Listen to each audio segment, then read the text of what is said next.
Salom. Bugun biz Man in the Middle yashirin kuzatuvchini ko'rib chiqamiz, ya'ni mitim. Ya'ni bu yerda nima bo'ladi? User, ya'ni siz oddiy foydalanuvchi bilan serverning orasida hacker turadi. Ya'ni sizni xabaringizni serverga boshqacha yuboradi, serverda xabarini sizga boshqacha yuboradi. O'zgartirib turadigan odam bo'ladi. Xuddi shunaqa bo'ladi. Bu Red Note Foundation 4-dars bo'ladi. Bunda 7 ta bo'lim bo'ladi. Birinchi bo'lim shu va keyingi bo'limga o'tishga tayyorlaning. Endi bu qanday ishlaydi? Bu hujum qanday ishlaydi? Men birinchida aytganimdek, mana foydalanuvchi aslida mana shu chiziq to'g'ri serverga borish kerak. Lekin aslida, ya'ni bu hujumning ichida hujumchi o'rtada turib, u ma'lumotni o'zgartirib serverga yuboradi va serverdan mana bu yerda foydalanuvchisiz va Wi-Fi'da turibsiz va siz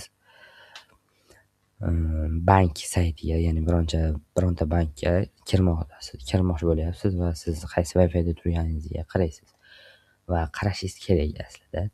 Doimiy qarab turishingiz kerak. Qaysi Wi-Fi'da bo'lishiga e'tibor berishingiz kerak. Qanaqa Wi-Fi'da bo'lmasligingiz kerak. Iloji boricha o'zingiz bironta rasmiyroq Wi-Fi'dan foydalanishga harakat qiling.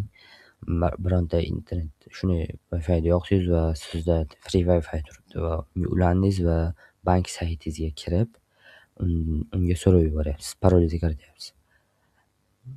Salom parol bilan yuboryapsiz va hujumchi uni o'qiydi va jo'natib yuboradi. Shunchaki o'qib jo'natib yuboradi.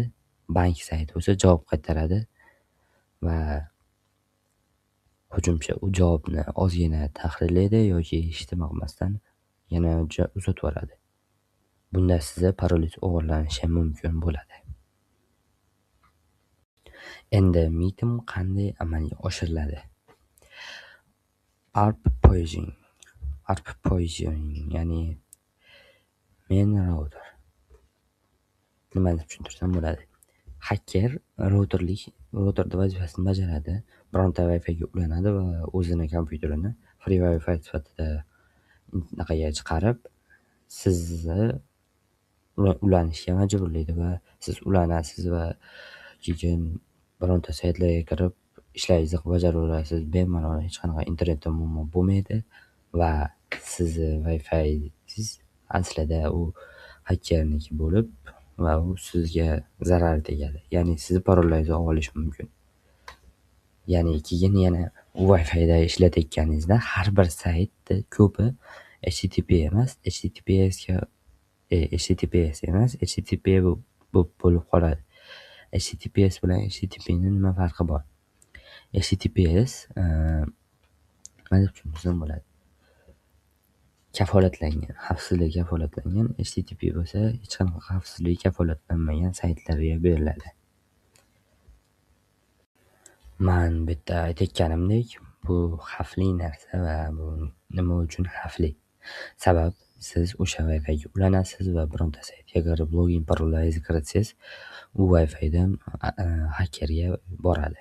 Sizni parollaringiz va sessiyalaringiz borishi mumkin. Ya'ni parolni o'rniga sessiyalaringiz o'g'irlansa nima bo'ladi? Shunchaki sizga ulangan qurilmalarda hech kim ko'rinmaydi. To'g'ridan to'g'ri ulanib olinadi. Hech qanaqa sizning ma'lumotlaringiz nimasi bo'ladi. Masalan, hozir Telegramlarda shunaqa bor va ko'p narsalar bor. Faqat Telegram emas. Shu Telegramni sessiya ID'sini olsa, uni shunday o'zini Telegramning sessiyasini o'rniga qo'ysa, sizning Telegramingiz ochiladi. Haqiqiy Telegramda, Telegramda sizning ma'lumotlaringiz ochiladi va ulangan qurilmalar degan joyda hech kim ko'rinmaydi. Va shunaqa holda agar ma'lumotlarni o'zgartirib serverga yuboradigan bo'lsa, sizning karta raqamingizni o'zgartirishi mumkin va o'zining ma'lumotlarini o'zgartirib, kartangizda pul yo'q degan ma'lumotni ham jo'natishi mumkin o'zingizga qaytarib. Endi mitimdan qanday himoyalanish kerak? Siz saytlarga kirganingizda har doim HTTPSligini tekshirishingiz zarur. Eng zarur narsa o'sha HTTPSligini tekshirishingiz kerak. Yana bir marta VPN dan foydalanishingiz kerak. VPN ni ham to'g'ri kelganini ishlatavermaslik kerak. Ya'ni kompyuterda bo'lsangiz iloji boricha o'zingiz yaratishga harakat qiling VPNni. VPN yaratish ham o'ta qiyin emas. Xohlasalaring mani bepul VPNni yaratib kanalimga, Telegram kanalimga tashlab qo'yaman. Telegram kanalim shu ekrandan hozir chiqishi kerak. Chiqadi ham. Keyin ochiq Wi-Fi'lardan foydalanmang. Ya'ni jamoat joyida free Wi-Fi qilib chiqarib qo'yishsa, undan foydalanavermang. U xavfli bo'lishi ham mumkin. Keyin Strax Transport, ya'ni brauzer faqat HTTPS ochishini tekshirib olish kerak. Masalan, Google brauzerlar HTTPS ni ham, HTTP ni ham ochadi, lekin HTTPS da tepada xavfli degandek qilib qo'yib qo'yadi. Shunisiga ham e'tibor berish kerak. Endi to'liq hujumni ketma-ketligi ko'rsatilgan. Birinchisiga Evil Twin, ya'ni soxta Wi-Fi ochish kerak. Qurbonlar o'sha Wi-Fi ga ulanishga majbur bo'lishi kerak. U qanday majbur bo'ladi? Uni free Wi-Fi qilib qo'yishingiz kerak. Keyin ARP poisoning. Bunda nima bo'ladi? Shu free Wi-Fi qilishingiz kerak. Taklif hujumchi. Yo'q. Adashdim. Xullas siz o'sha Wi-Fi dan foydalanganlarda nima ish qilayotganini ko'rib olishingiz uchun Wi-Fi ni ozgina o'zgartirishlar kiritishingiz kerak. Oddiy tochka emas, ya'ni sal boshqacharoq tochkaga o'xshaydi. Ya'ni tochka yoqishdek gapdir. Uchinchisiga SSL strip. SSL strip. Unaqa Wi-Fi'lardan foydalanganingizda sal o'zgartirishlar kiritadi. HTTPS saytlarni HTTP ga o'zgartirib qo'yishlari mumkin. Ba'zida shunaqa bo'lib qolishi mumkin. Shunga ham e'tibor berishingiz kerak. Uchinchisiga data theft. Parol, cookie, karta ma'lumotlar, boshqa tekstlaringizni, o'zingizga shaxsiy ma'lumotlaringizni iloji boricha unaqa Wi-Fi'larda ulanganingizda ishlatmasligingiz kerak bo'ladi. Bulardan himoyalanish uchun nima bo'ladi? Parolli Wi-Fi'larga parolni so'rab, ataylab so'rab ishlatish va VPN ishlatish to'g'ri keladi. Endi men ozgina ko'rsatib berishga qaror qildim. Bu Burp Suite orqali amalga oshiriladi, lekin sal boshqacharoq bo'ladi. Ya'ni biz mana Kunuz saytidamiz va bu HTTP formatga o'tkazildi. Ya'ni HTTPS o'chirilgan. Ko'ryapsizlarmi? Mana. Bu HTTP bo'lib qolgan.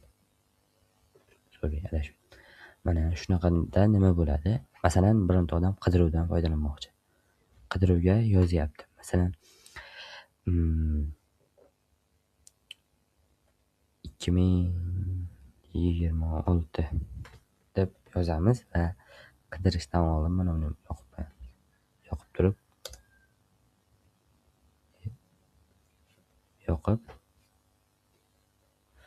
buni enter qilib qidiramiz. Va bu yerga get post so'rovlar keladi, ya'ni qidiruv, mana search qidiruvimiz. Bu yerda qidiruv bo'limda mana shu 2026 bo'lishi kerak.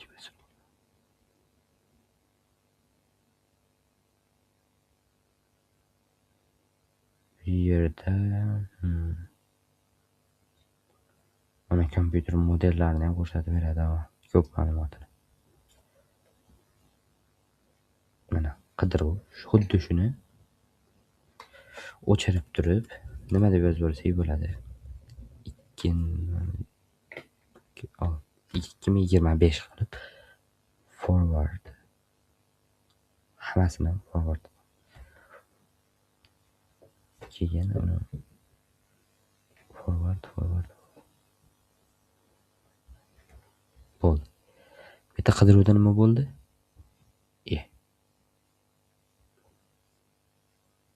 maxfiylik, xavfsizligicha kuchliroq ekan kunimizda.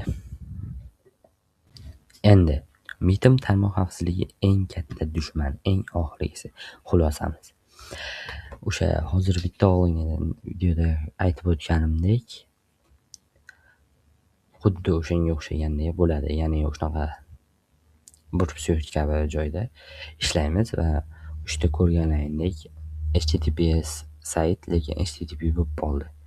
O'shanga ham e'tibor berasizlar va so'rovingiz sekin qabul bo'layotganda hacker o'shani o'zgartirayotgan yoki o'qiyotgan bo'ladi. O'shanga ham e'tibor berishni tavsiya qilaman. Darsimiz yakunlandi. Obuna bo'lib, layk bosib qo'yishni unutmang.